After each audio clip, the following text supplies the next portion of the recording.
Hi, everybody. Welcome to You Are the Opera of Power with Gail and Jane. Hi, Jane. Hello. Hi, Gail. We're trying to make quicker videos, so come wood that's we're going to be able to manifest that. This video today that we're going to talk about analyzing, and it's not what you think it is. Analyzing for a beneficial purpose is not what you think it is. In the previous video we just did that I'll link, we talked about falling into analyzing a lot, which keeps us in the middle and trying to control the process, basically. We don't necessarily see it as that, but that's basically what it is. And so that analyzing is, why did that happen? What is it I did? What do I have to look at? Where do I have to change? Where do I have to go to do that? And that's analyzing that's not beneficial to you, because you're creating new rabbit holes, new imaginings, and you'll be experiencing them. And whatever decisions you come up with, you'll be shown them. So you think you're right because you think that's your manifestation. So what I wanted to focus on more was asking the question why from the perspective of what do I want? Because a lot of times I think we're manifesting in the middle without realizing we're manifesting in the middle and wondering why our end doesn't come. So when we look at, let me think of an example. Well, that example of the kids saying to me, are you, like I said, I'm happy, and they reflected back to me, well, are you sure about that? It seemed like you're always happy. Like, that I would say more so was me looking for validation that I'm happy in them. Like when I said it to them, I assumed they were going to validate that to me. They were going to go, oh yeah, you are happy. And I didn't get that because I went into it. There's got to be a tiny bit of self-doubt behind that if I'm looking for validation. So, okay. So what do you want? Right. So what do you want? I want to be happy. Okay. So why do you want to be happy? I like being happy. It feels good. Okay. So you're done with the why. In many situations, so that's your end, and it's a valid end. So you can, imagine that and come from that place. There's times where, say in that example of your kids responding to you saying you're happy, saying that no, you're not, that you could be, well, I imagine them saying that I am happy. And why do you want that? Your why would be because it's validation. Well, why do you want validation? Well, because I want them to see I'm happy. Well, why do you need validation if you think you're happy?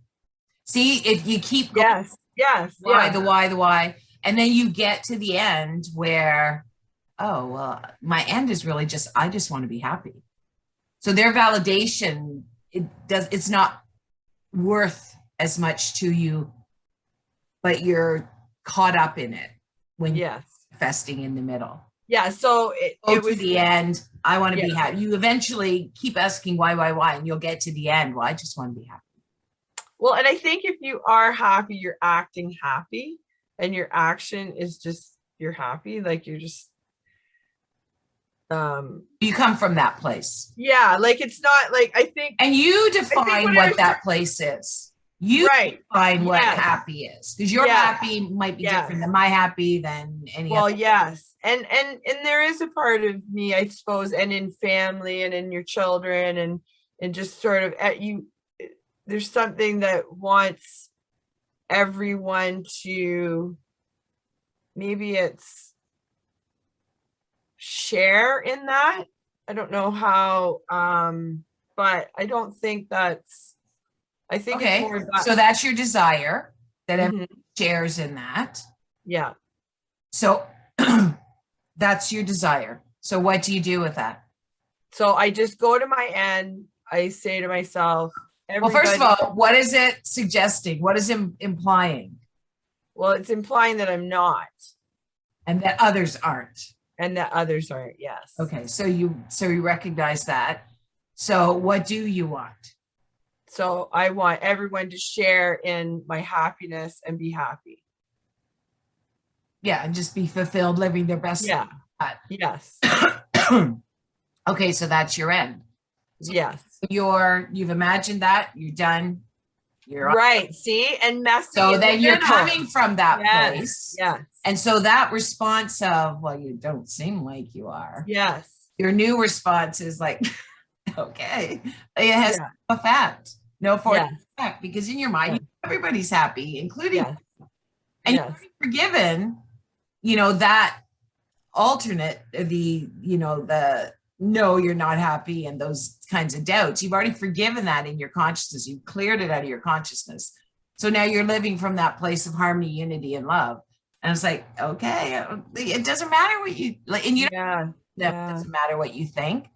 You're just kind of like, okay.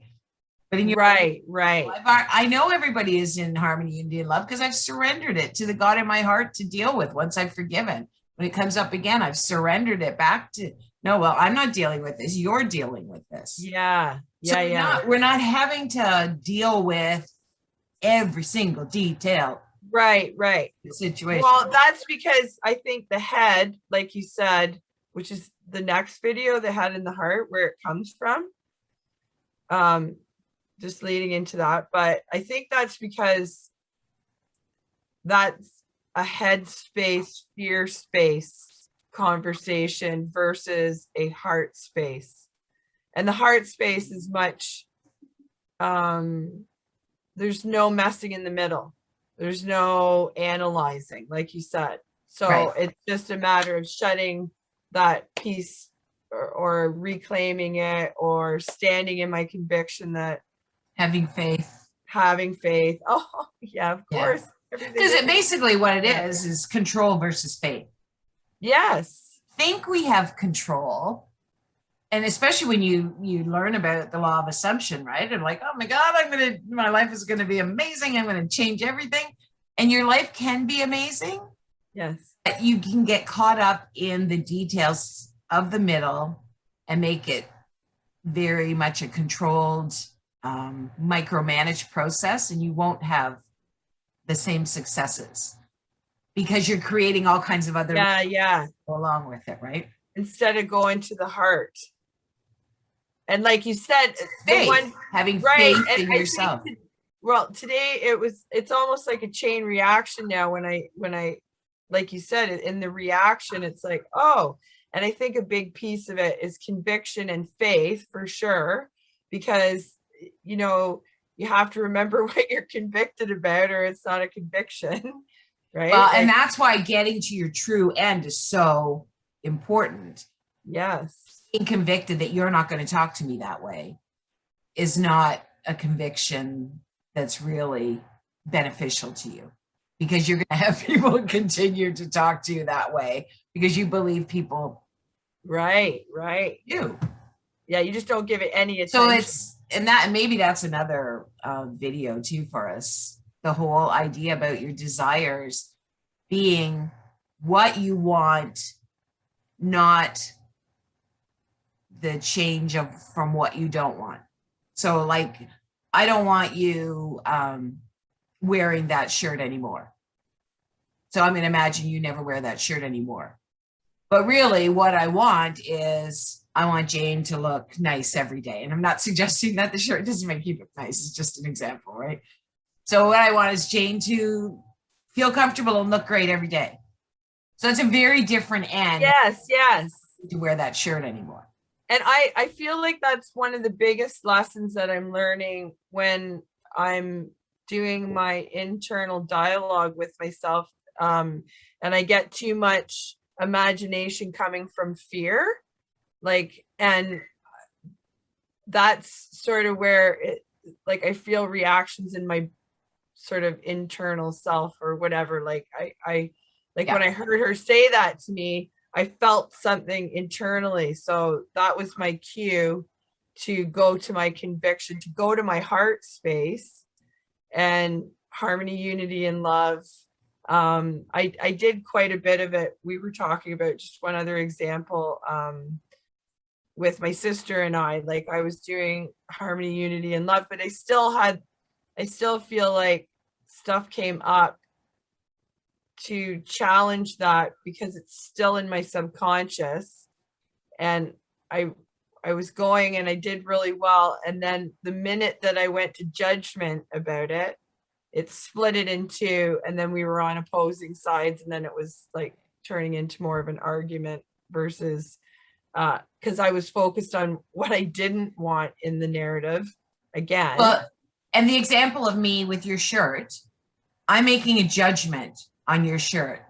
I don't like that shirt. We should stop wearing it. I'm going Right. to her never wearing it again.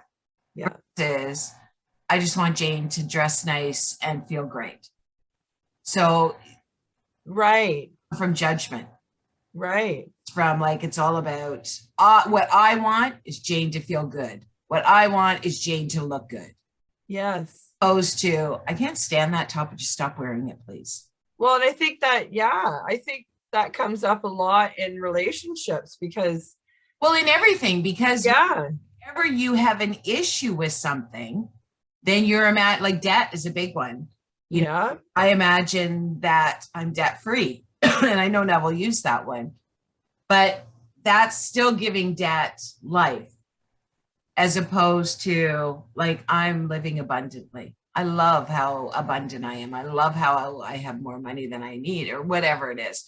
But the focus is on away from judging debt as good and bad, mhm, because I want to get rid of it.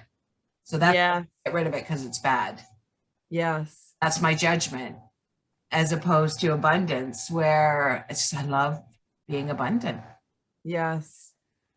I feel like grateful. Whether it's good or bad, it doesn't matter. I love it. Well, and It's good or bad. It's just saying this is what I love. right, and gratefulness comes from a heart space, why kind of place, like why, like, okay, how do I explain it? Like when I'm grateful, I don't think of, What are you grateful for? It just kind of occurred to me with gratefulness. okay, I am grateful for something. Isn't it always for what I want? yes, Like if I knew yes, if there was value in debt, I could yeah, be grateful for debt. yes, yeah, But if I'm making a judgment that there's no value in debt, I'm not going to be yeah, grateful for it. yeah, When you're grateful, it's always for what you desire. It keeps you sort of focused in that direction. I think so. Yeah, I think that's what I'm saying. Yeah, So that's and that just kind of occurred to me now. And that's pretty powerful. it is powerful because, and again, I need those tools in my thinking to stay in that state of love that feels good. Like it feels good to be loving on things and loving people and loving life, and it feels subjective. I guess it's more of a subjective place versus fear tends to be out there, objectified, about controlling things and outcomes, and it has. Oh, no, hold on. Okay. Fear. People are subjectively fearful. Okay. So that's not really an accurate statement. It's not a beneficial subjectivity for them to live in because it objectifies it. Right. But they still are making their decisions from their head, Yes. imaginings from their head based on fear and manifesting that. So I guess, yeah. So and I guess we're getting into our next yeah. here now. Okay. Coming from the heart brain, as Rita calls it, Decisions are made founded in love, which means basically no judgment, gratefulness. So you're focusing on, there's no room for, if there's no judgment, there's no room for me to say, I don't like your shirt. Because it doesn't, your shirt is really invalid as far as coming from a place of love. But coming from a place of love, I love to see you love what you have on and look great. Yes. It's coming from a place of love. I'm not focused on, Jane, that really doesn't look very good on you. And again, right. Your shirt is wonderful. This is just an example. Yeah, so judgment. So yeah, because I feel like judgment. When you're coming from judgment, there's no room in your heart. That's right. For judgment. Right, right. So a grateful focus keeps you from judgment, really. Well, it keeps you focused on what you want. Yeah. Yeah. You just have to watch, because it would be very easy to kind of switch, right? Like, oh, I'm really thankful that Jane has a nice shirt on. Now I wish she'd just get rid of the one she's got on. You know what I mean? Like, what I want is a nice shirt for Jane, but I can easily go back up to my head and think, like, that one's brutal. Just get rid of it. So is there a tendency for, in the learning how to understand from a subjective point versus an objective point, is it like, I often have a lot of imagination coming from fear? Is that just because of the flood of information, or is that like a natural thing for here? Because is it natural for us to come from both places? Do we tend to, like, well, I think we all walk along the pattern, right? We have the same pattern. Our experiences may be different, but it's the same type of learning that we do along the way at various times in our existence. So I think there's, if you look at, the Bible, scripture, being the names in the scripture are all thoughts or beliefs that are all within our consciousness. They're naturally within our consciousness. So there is a number of thoughts and beliefs that are what we're battling, and I don't like to say battling, but what we're being confronted with about ourselves. And so that idea that, you're not really happy, from I can't remember if it was this video or the last video now, but you're not really happy is a belief that is based on a deeper buried belief from scripture that's coming now to the surface. And is this true that do you believe that people can be happy, or do you believe people just are not really happy and nobody happy? You can't be happy, nobody can be happy. So it's that kind of, it's just these things are coming to the surface for us to learn how to be in our heart, because we're in our head all the time.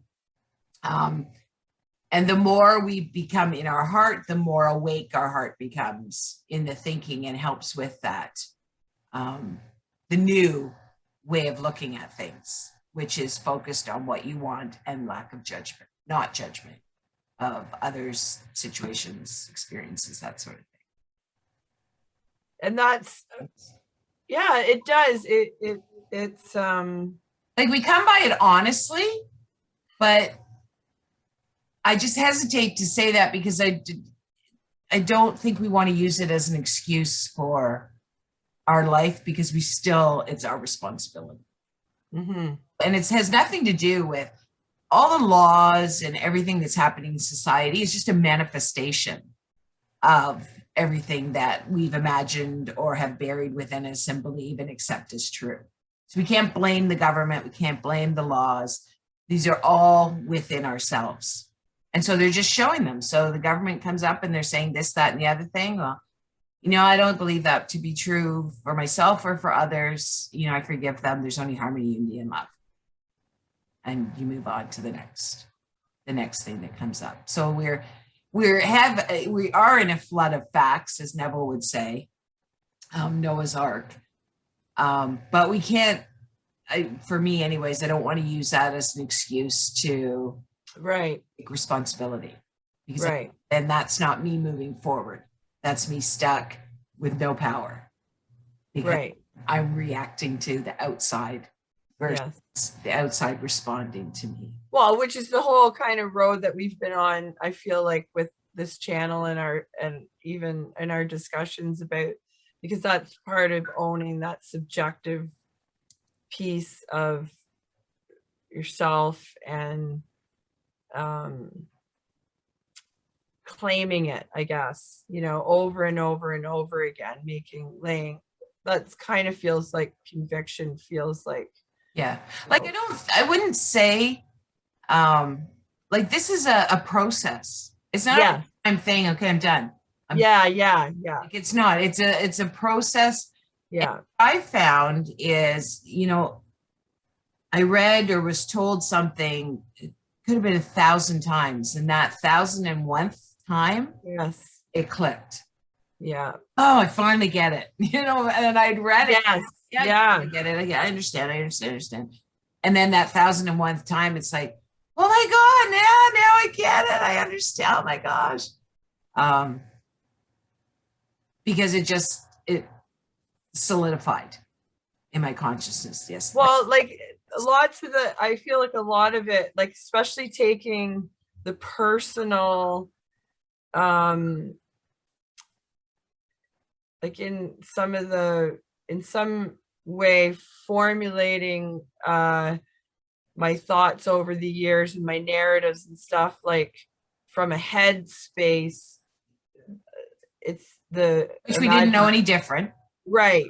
So then as it comes into the heart space, it's interesting because I feel like maybe today was about me asking myself, are you happy? Like, because making a statement to get validated is you sort of questioning yourself more so than those around you. And then, okay, hold on. You're starting to analyze again. Do you want? Exactly. What do you want? Yes. You don't have to have an excuse for things. You have to prove anything to yourself. It came up. Okay, I accept that responsibility for that. For some reason, in some way, for some experience, I felt that to be true. I don't anymore. I forgive it. And what do I want? Harmony, unity, and love, or whatever it is you choose. Done. Isn't that easier? It is. It is. Give you a break. And I mean, I'm an analyzer too, and I still fall into it, but I can recognize it in others easily, maybe more so than in myself. Yeah. Like, no, stop analyzing, because you start on it, right? And then I'm like, oh my gosh, where's she going with this? And no. We don't have time in this video for analyzing. And that's not a statement to you, because no. We all fall into that. A good example of but we have to catch ourselves. Yes, that's what I'm saying. No, hold on here. No, I'm not going down that rabbit hole, because that's exactly what it is, a rabbit hole. There's nothing wrong with you. You're perfect. Yeah. All that's happened is somebody showed you what was in your consciousness. Is that part of the perfection that is you? No, I used to be okay with that, but now I'm not any longer. This is me. There's nothing wrong with you. There's nothing to analyze. Right. Okay, so no more analyzing. And that's actually a good note to stop on. Yes. You're perfect. Thank you, Gail. We're all perfect. Thank you for reflecting that back to me. It's true though, right? Yeah. Is that right now we're perfect? There may be things that come up in our consciousness that don't fit anymore with our idea of what our perfection is. So, okay, recognize them. Yeah, I used to think that way. I don't anymore. Yeah. I forgive. This is now the new perfection. It's simple, not always easy, but I guess it's practice. Because we're thinking of ourselves, we're having a new concept of who we are. Yes. No longer the worms that we were told we were, or the grasshoppers. I think in the Bible it's grasshoppers against giants or something to that. Mhm. We're not the grasshoppers. We're the giants. The grasshoppers are these things that are showing up in our consciousness. I don't know. Do I like that grasshopper? Do I not like that grasshopper? No, I don't think so. So I'm going to, make you into harmony, unity, and love. So you become whatever. I don't know if you can change grasshoppers, but the point is that we're not, and there's a lot going on right now in society where it's very obvious that we have thought of ourselves as being less than perfect because it's being reflected back to us by the controls that are being attempted to be made on every aspect of us. If we felt responsible for ourselves, that wouldn't be reflected back to us. We would be having reflected back to us something very different. Mm-hmm. So on that note, that's probably good. Okay. Thank you so much, everybody, for joining us. Please Thank you, Gail. share, and we'll talk to you soon. Bye-bye. Bye for now.